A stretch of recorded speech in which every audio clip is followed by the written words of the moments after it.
Close your eyes for a moment, just breathe. What I am about to tell you tonight is not a story. It is not a motivational trick. It is something that quietly rearranges the way your mind works while you sleep, and by morning, something in you will feel different. You don't have to understand it fully tonight. You don't even have to stay awake for all of it. Your subconscious mind is listening even when your eyes are closed, and that is exactly where this kind of change begins. There is a question that has followed humanity for thousands of years. Why do some people seem to glide through life, attracting opportunity, love, money, and peace, almost effortlessly, while others work twice as hard and still feel stuck in the same place, year after year? Is it luck? Is it timing? Or is there a quiet force running underneath everything, shaping outcomes long before we ever notice them? Tonight, we are going to talk about that force. Some call it energy, some call it vibration. Some simply call it the way the mind and the universe speak to each other. Whatever name you give it, thinkers, inventors, and quiet observers of life have circled around the same idea for centuries. Your inner world is constantly shaping your outer world, whether you are aware of it or not. You do not need to believe in it for it to be true. You do not choose whether your heart beats, yet it beats.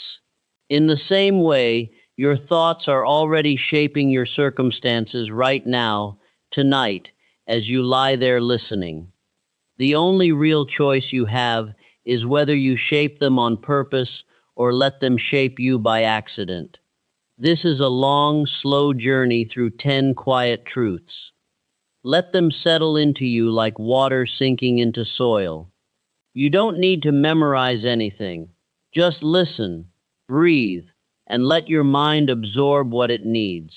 Truth 1. Your inner world writes the outer story. Everything begins here.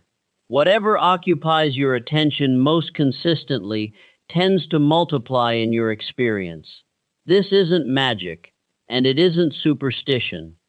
Think about the last time you were anxious about something small, a message you hadn't received, a decision you were unsure about. Notice how that one small worry seemed to invite more worries alongside it.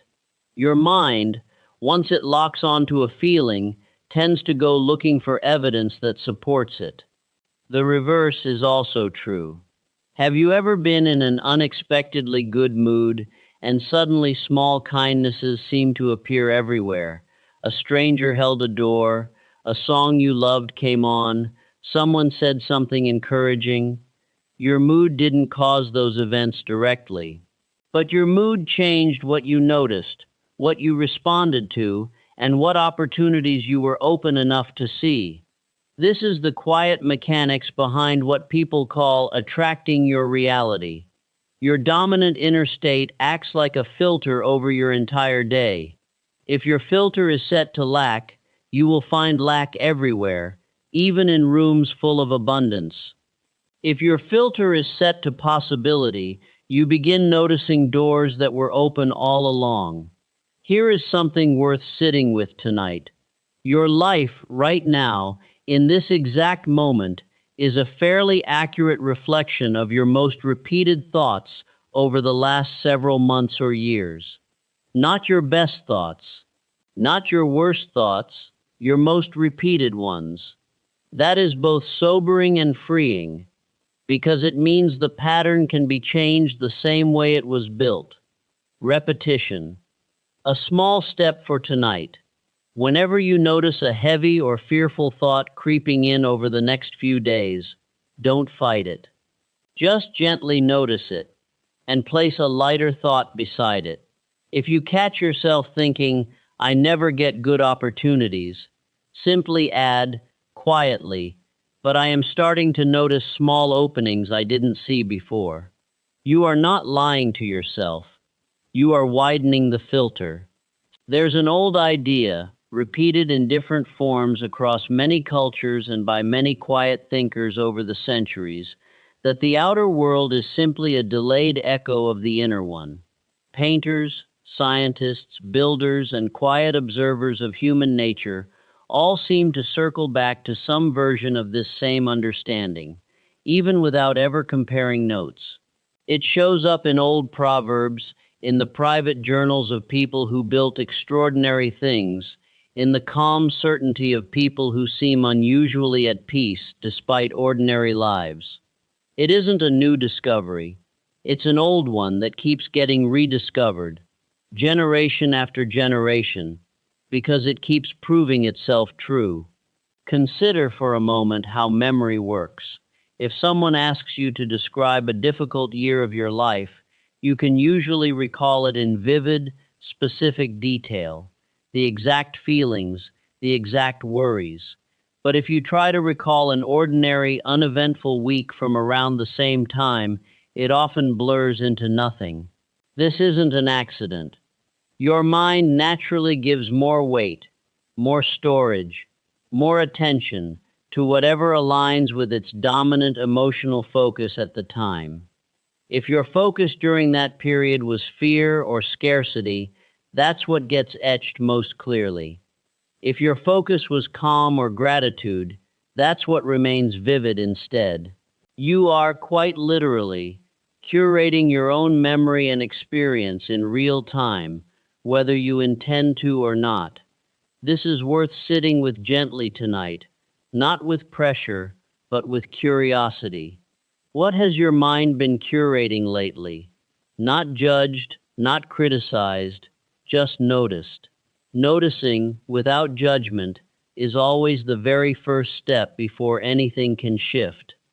There is nothing mystical required to begin. You don't need candles, rituals, or special conditions.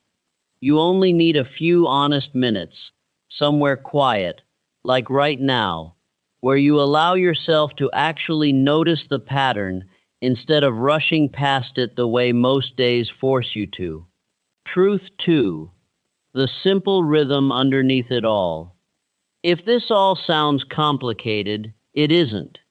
There is a rhythm to it, and once you feel that rhythm, you will recognize it everywhere. It works in 3 quiet movements. Name it, trust it, feel it. Naming it means being specific. Vague wishes create vague results. If you say, I want things to get better, the universe, your mind, your own subconscious, none of them know what better means. But if you say, I want to feel calm and confident when I walk into a room, that is a signal with a shape.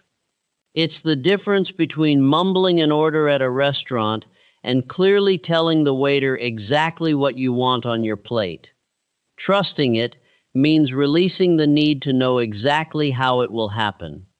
This is where most people quietly sabotage themselves. They ask for something and then spend the next weeks worrying about all the reasons it might not happen. That worry is a louder signal than the original wish. Trusting means placing the request and then stepping back, the way you would after ordering food. You don't run into the kitchen to double-check the chef. Feeling it means living, even briefly, inside the emotion of already having what you asked for. Not faking excitement, but genuinely allowing yourself a few minutes of the calm, the relief, the joy, as if it has already arrived. Emotion is the part most people skip, and it is the part that carries the most weight. Try this quietly in your mind right now, since you're already relaxed. Think of one small thing you want, not a big life-changing wish, something modest and believable. Picture it clearly. Now, without forcing it, let yourself feel just a little bit of the relief or happiness you'd feel if it were already true. That's it. That's the whole rhythm. Name it, trust it, feel it. People often stumble on the second movement, trusting it, because trust feels passive, and most of us have been taught that only effort produces results. But trust here doesn't mean doing nothing. It means releasing the anxious, repetitive checking that quietly cancels out the original request. Think of someone learning to swim. If they thrash and grip and fight the water out of fear, they sink faster. If they relax, even slightly, the water naturally supports them. Trust functions the same way with your goals. The relaxing itself is often what allows the support to show up. There's a simple daily version of this rhythm that takes less than 5 minutes and fits into almost any routine. In the morning, name one thing clearly. During the day, catch yourself if you start spiraling into doubt about it, and gently return to trust. Not by forcing positivity, but by simply setting the worry down for now, the way you'd set down a heavy bag for a moment's rest. In the evening, spend a minute or two feeling the emotion of it already being resolved, the same quiet exercise you just practiced a moment ago. Repeated daily, this becomes less like an effortful technique and more like a resting state your mind naturally returns to. It also helps to understand why specificity matters so much. Vague desires create vague, scattered effort because your mind doesn't know which small daily action actually moves you closer. A specific desire, on the other hand, quietly reorganizes your attention without you even consciously trying. You start noticing relevant conversations, relevant opportunities, relevant people, simply because your filter has been given a clear shape to search for. Truth 3. Living it during an ordinary day. Understanding this rhythm in theory is one thing. Living inside it during a normal, busy day is another. So let's walk through what that actually looks like, step by step, in a way anyone can use starting tomorrow morning. The moment you wake up matters more than people realize. Whatever occupies your mind in the first few minutes tends to set the tone for hours. Most people wake up and immediately reach for their phone, absorbing other people's opinions, notifications, and stress before they've even had a single thought of their own. Instead, try this. Before you check anything, spend 60 seconds naming one thing you're looking forward to, even something tiny, like a good cup of tea or a conversation you're curious about. Throughout the day, your inner dialogue is constantly running, usually unnoticed, like background music you've stopped hearing. Start listening to it on purpose. When you catch a thought like, "I always mess this up," pause. You don't need to violently reverse it into, "I am perfect at everything," because your mind won't believe that leap. Instead, soften it. "I am learning, and I am getting steadier each time." Here is where I want you to stay with me, because this next part is the piece most people miss entirely, and it's the piece that makes everything else work. Belief is not built by staring blankly at a wish and hoping. Belief is built by rehearsing the feeling of having it, until your nervous system stops treating it as fiction and starts treating it as familiar. This is why elite athletes mentally rehearse their performance before it happens. Their body doesn't fully distinguish between vividly imagined success and lived success. You can borrow that same tool for anything: a hard conversation, a goal, a relationship, a version of yourself you want to grow into. Before bed each night, take 2 or 3 minutes. You're already doing this right now. And picture your day tomorrow going smoothly. See yourself calm under pressure. See yourself speaking clearly, moving through tasks without the usual friction. This isn't wishful daydreaming. It is quiet mental rehearsal, and it works the same way practice works for any skill. Let's walk through a few very ordinary situations, because this idea only becomes useful once you can see it working inside an average, unremarkable day. Imagine you have a slightly awkward conversation ahead of you tomorrow, maybe asking for something you need or addressing a small conflict. Most people rehearse this in the worst possible way, replaying the tense version, imagining the other person's annoyance, bracing for confrontation. By the time the actual conversation happens, they've already rehearsed failure dozens of times without realizing it. Instead, spend even 60 seconds picturing the calm version. See yourself speaking evenly. See the other person responding reasonably. You're not guaranteeing the outcome, but you're walking into it with a completely different internal starting point. Or imagine an ordinary commute, a task at work, a routine errand. These moments feel too small to matter, which is exactly why they're powerful. The tone you carry through unremarkable moments is the tone that becomes your baseline personality over time. Someone who practices patience during a slow line at the store is quietly training the same patience they'll need during a genuinely difficult moment later. Nothing is wasted practice. There's also a quiet difference between forcing positivity and simply choosing a slightly better thought than the one that first arrived. You don't need to leap from frustration to joy. You only need to move one small step in a lighter direction.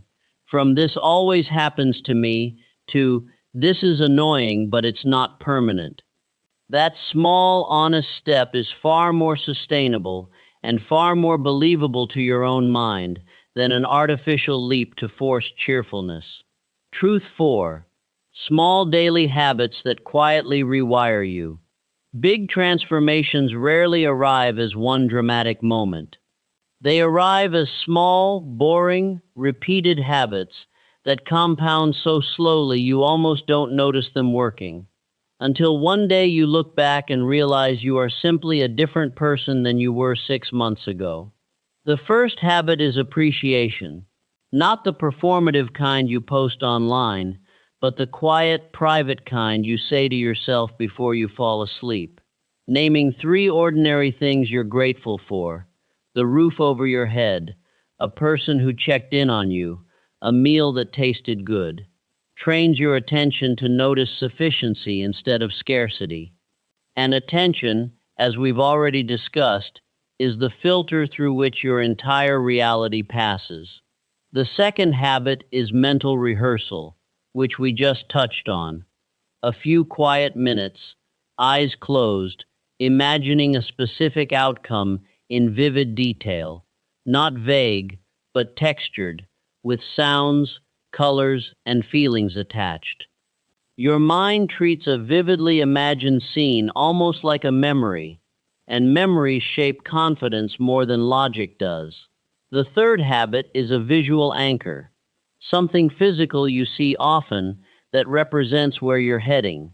It doesn't need to be elaborate.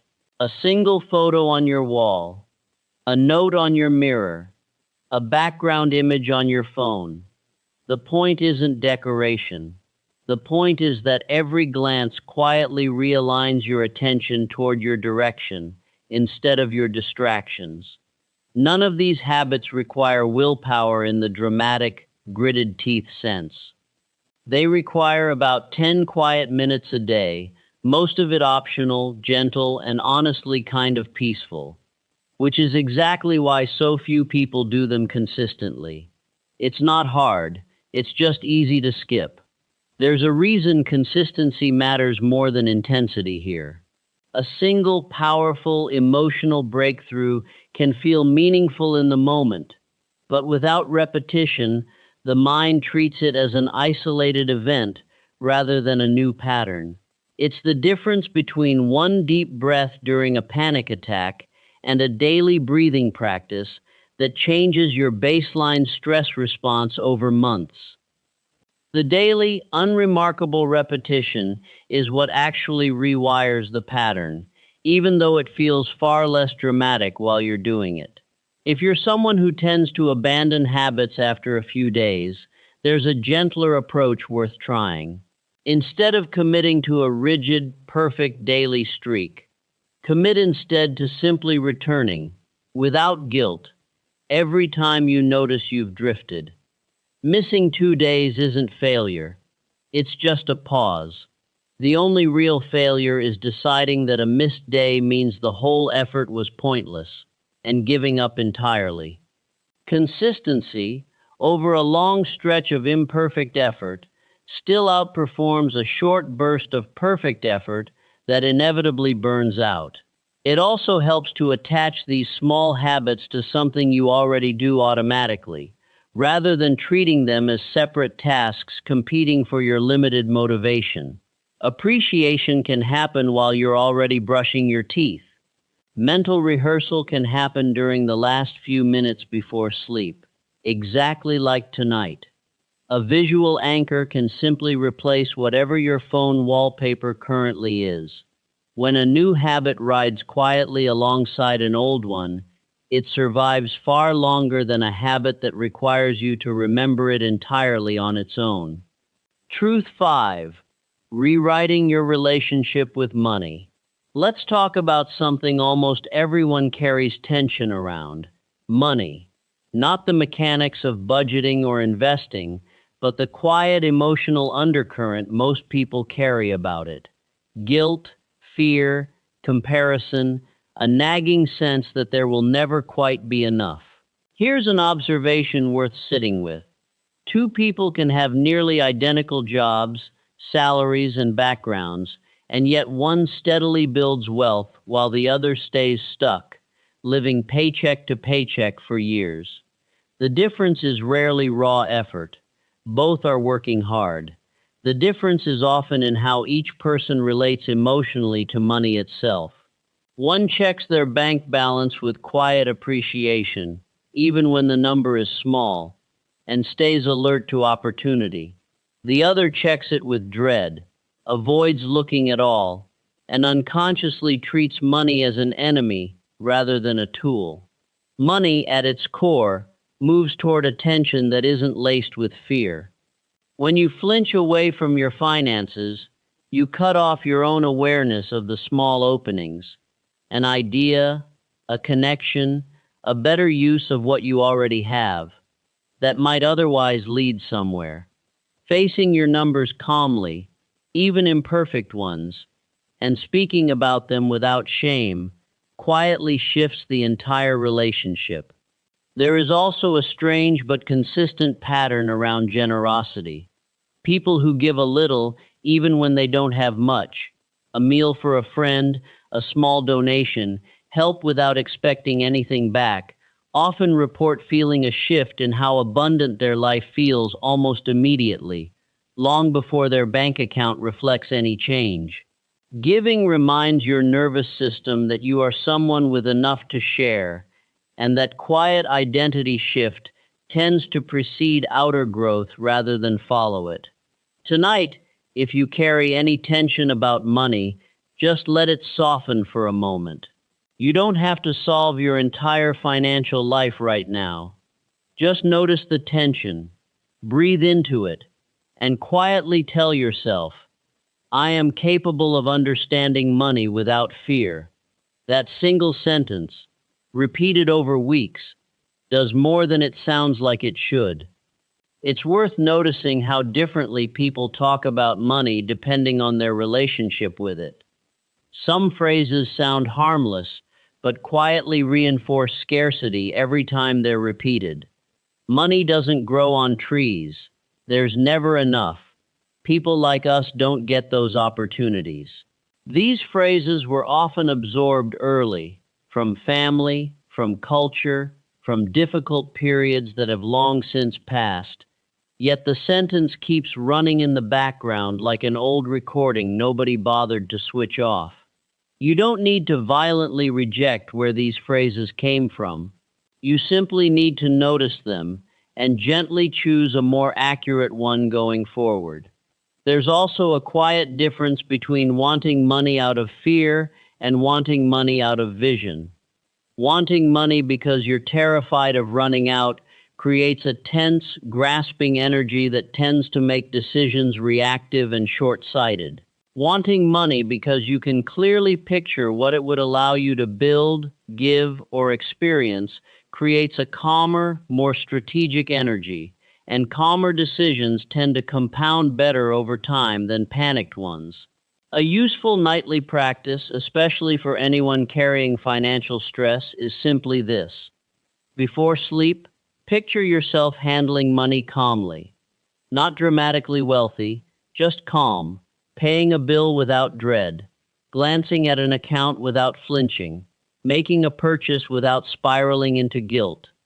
This kind of quiet rehearsal, repeated over weeks, slowly loosens the tight, anxious grip most people don't even realize they're holding around this one area of life.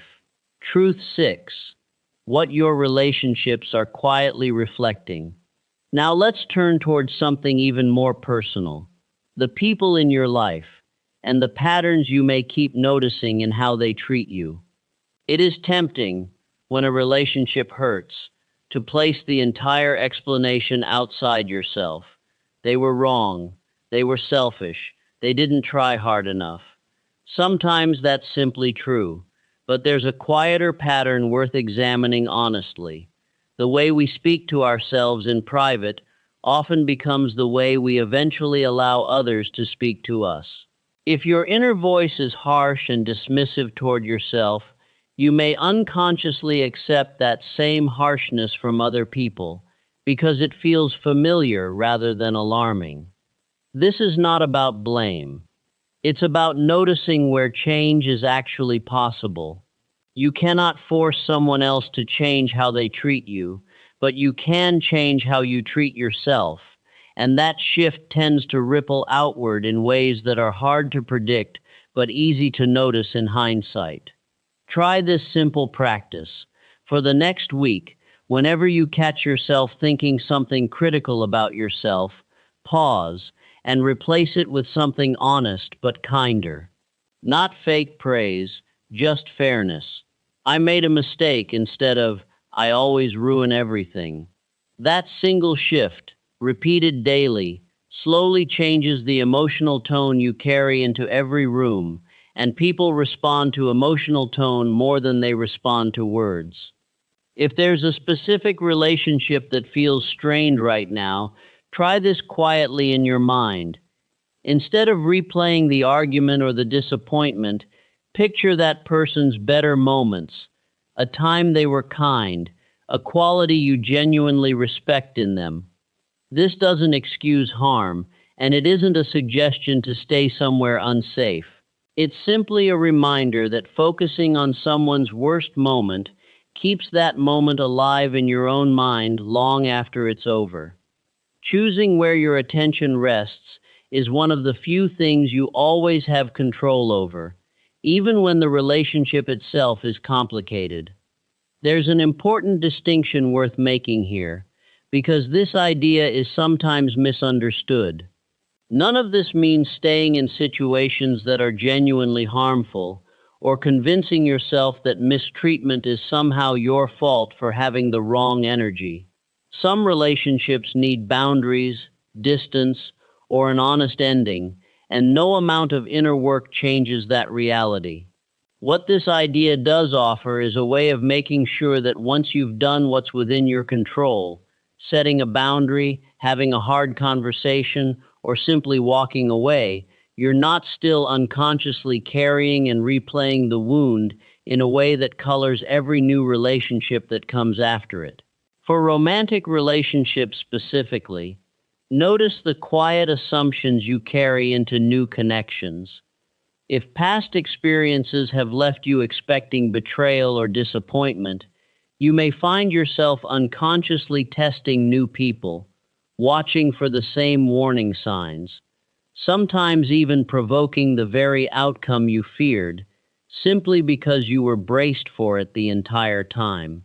Loosening that brace doesn't mean ignoring real red flags. It means not projecting an old story onto a new person before they've had the chance to show you who they actually are. Family relationships often carry the deepest, oldest patterns, formed before you had any real choice in the matter. If there's tension with a parent, sibling, or relative, a small and quietly powerful practice is to privately write down, just for yourself, 3 specific things you genuinely appreciate about them, separate from the conflict. This isn't about excusing hurtful behavior. It's about interrupting a mind that has, understandably, narrowed its entire view of that person down to their worst moments and gently widening it back out. Truth 7. Your body is listening to your words. Your body absorbs your inner dialogue more literally than most people realize. Chronic stress, worry, and self-criticism don't just feel unpleasant. They measurably affect sleep, digestion, immune response, and energy. This isn't mystical. It's simply how a nervous system under constant alarm behaves over time. Notice the language you use about your own health. I always get sick this time of year. My body never cooperates. These small phrases, repeated often enough, become identity rather than observation. And identity is far stickier than a single symptom. Try instead a gentler and more accurate script. Instead of "I'm always exhausted," try "I'm learning to notice what actually restores my energy." Instead of defining yourself by a diagnosis or a chronic complaint, separate your identity from the condition. You are a person who happens to be managing something, not a person who is that thing. Appreciation works here too, in a very concrete way. Before sleep, mentally thank your body for something specific. Your lungs for breathing without being asked, your legs for carrying you today, your heart for its quiet, tireless rhythm. This isn't about ignoring real medical issues or replacing proper care. It's about reducing the constant low-grade hostility so many people unconsciously direct at their own bodies, which only adds stress on top of whatever is already being managed. Picture, gently, your body functioning at its calmest and healthiest. Not straining for a dramatic transformation, just a quiet, steady sense of ease. Hold that image loosely for a few breaths. This kind of rehearsal, done consistently, has been shown again and again to support the very real, very physical process of healing and resilience. It's worth being clear about what this idea is and isn't claiming. It isn't a substitute for proper medical care, and no amount of calm inner dialogue replaces seeing a doctor for something that needs one. What it does offer is a way of reducing the constant background stress that so often makes existing conditions harder to manage and recovery slower than it needs to be. Chronic stress keeps the body in a state of alertness that diverts resources away from repair and toward short-term survival. Simply lowering that background noise, even without changing anything else, tends to support whatever medical treatment is already underway. Sleep itself is one of the clearest examples of this whole idea in action. Someone who lies down each night rehearsing worry, replaying arguments, or mentally cataloging everything unfinished will often sleep poorly, regardless of how tired they are. Someone who spends those same final minutes the way you're spending them right now, calm, unhurried, gently appreciating small things, tends to fall asleep faster and rest more deeply, even without changing anything else about their day. You are, quite literally, practicing one of the most direct applications of everything we've discussed simply by listening to this at bedtime. Movement matters here too, even briefly. You don't need an intense routine to send your body a signal of care. A short walk, a few stretches, even standing up and rolling your shoulders after sitting too long. These small physical acknowledgments tell your nervous system that you're paying attention, that you're not neglecting it. Over time, this quiet, ongoing attentiveness does more for how your body feels than any single dramatic health overhaul ever could. Truth 8. How your inner state ripples outward. Zoom out for a moment, beyond your own life, to the wider world you move through every day. It's easy to feel like one person's inner state is insignificant against the scale of global problems. But consider how mood spreads in a room. One tense person can shift the entire atmosphere of a meeting. One calm, grounded person can do the same in the opposite direction. Emotional states are contagious in small, measurable ways, long before anyone says a word. This doesn't mean your personal calm alone solves large problems. It means your inner state is not sealed off from everyone around you. It leaks outward constantly, in your tone, your patience, your presence. Multiply that by every person who begins doing the same quiet inner work, and the collective shift becomes real, even if it's slow and hard to measure. Think of the last time you were around someone who was gentle and unhurried during a stressful moment. It probably calmed you too, even without them fixing anything. That is the ripple effect in its simplest form. You cannot force the wider world to be kinder, but you can consistently be one steady point of calm inside it, and steady points of calm are rarer and more contagious than most people assume. If there's a larger issue you care about, the environment, your community, the state of the world, notice how you think about it. Constant doom without any accompanying hope tends to produce paralysis, not action. Holding both the seriousness of a problem and a genuine, grounded belief that things can improve tends to produce people who actually show up and do something, rather than people who simply feel overwhelmed and look away. There's a particular pattern worth noticing in how people consume news and information about the wider world. A constant stream of alarming headlines, absorbed without pause or reflection, tends to leave people feeling helpless rather than informed. Helplessness rarely produces action. It usually produces avoidance, because the mind protects itself from feelings it doesn't know how to resolve. This isn't a suggestion to ignore real problems. It's a suggestion to be intentional about how much unfiltered alarm you allow into your evenings, especially right before sleep, since whatever occupies your mind in those final waking minutes tends to shape the quality of your rest far more than people realize. Consider instead balancing awareness of problems with active attention to solutions, however small. Every movement that has ever improved something at scale started with individuals who somehow held on to belief despite overwhelming evidence that things were bad. That belief wasn't naive. It was a deliberate choice to keep enough hope alive to actually act, rather than collapsing into the paralysis that pure despair produces. On a more immediate personal scale, think about the last time you were near someone who was genuinely calm during a stressful shared situation, a delayed flight, a stressful project, a family gathering with tension in the room. Their steadiness likely became a quiet anchor for everyone around them, even if no one said so out loud. You have that same capacity more often than you probably give yourself credit for.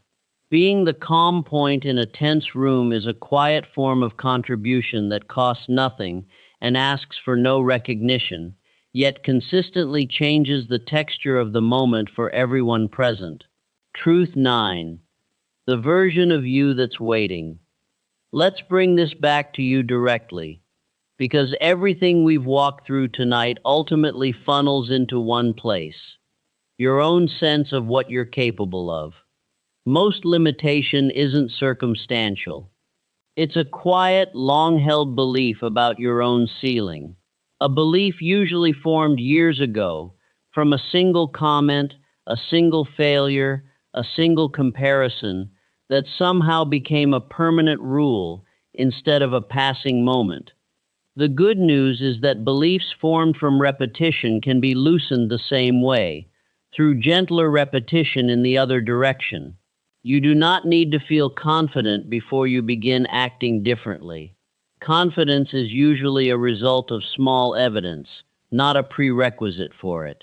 Each time you follow through on something small you told yourself you would do, you are quietly building proof against the old limiting belief. Over time, that proof accumulates until the old belief simply stops matching your actual experience, and it fades. Self-respect matters more here than people expect.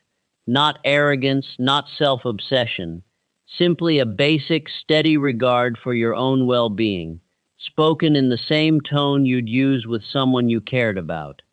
Try, quietly, right now, think of one area where you've been unusually hard on yourself lately. Now imagine saying the exact same thing to a close friend in that situation. You likely wouldn't. Notice that gap. That gap is worth closing. You are allowed to want more than what you currently have, without guilt, and without needing to justify it to anyone. Wanting more is not ingratitude. It is simply the way growth has always worked, in every person who has ever expanded beyond where they started. It's worth examining where your particular limiting beliefs actually came from, not to dwell on them, but to see them clearly enough to loosen their grip. Often, a single offhand comment from a parent, teacher, or early authority figure gets absorbed as absolute fact during a period when you had no ability to question it. You're not the academic type. You've never been good with money. People like us don't do things like that. These sentences were spoken once, maybe decades ago, by someone who was likely speaking from their own limitations rather than any real insight into yours. And yet they've been quietly running your decisions ever since, simply because no one ever went back to challenge them. Tonight, if a specific old sentence like that comes to mind, notice it clearly.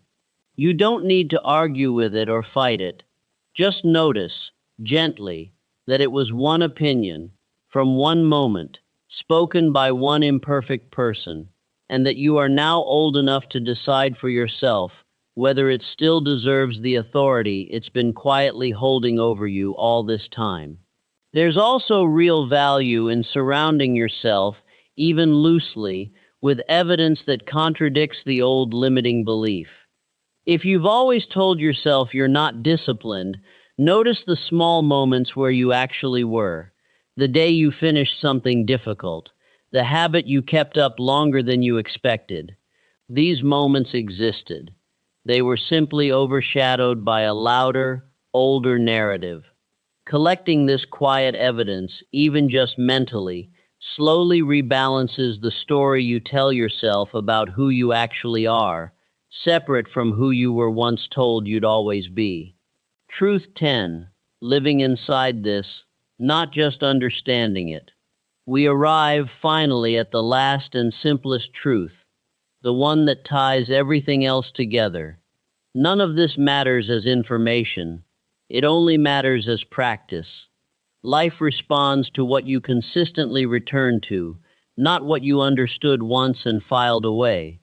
The quiet habits we've walked through tonight, noticing your inner dialogue, appreciating what's already present, rehearsing calm and confident outcomes, treating your body and your relationships with the same gentleness you'd offer someone you love.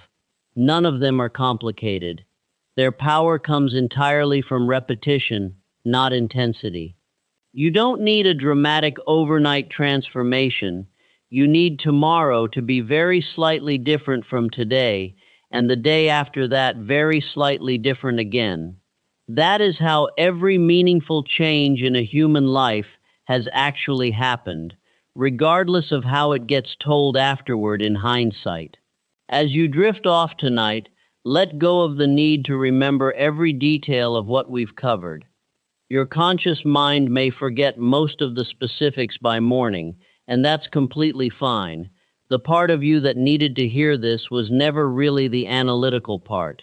It was the quieter part underneath, the part that's listening right now, absorbing the tone even more than the words. Before you fully drift away, Place one intention gently in your mind.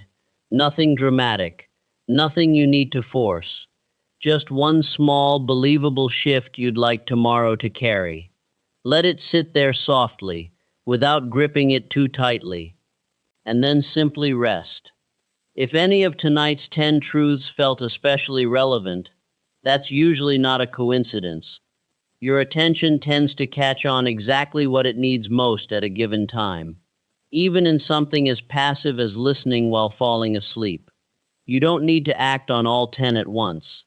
Choosing just one and returning to it gently over the coming weeks will do more than trying to overhaul everything simultaneously ever could. Real, lasting change has never come from forcing 10 changes overnight. It comes from one honest, repeated shift, allowed to settle in fully before the next one begins.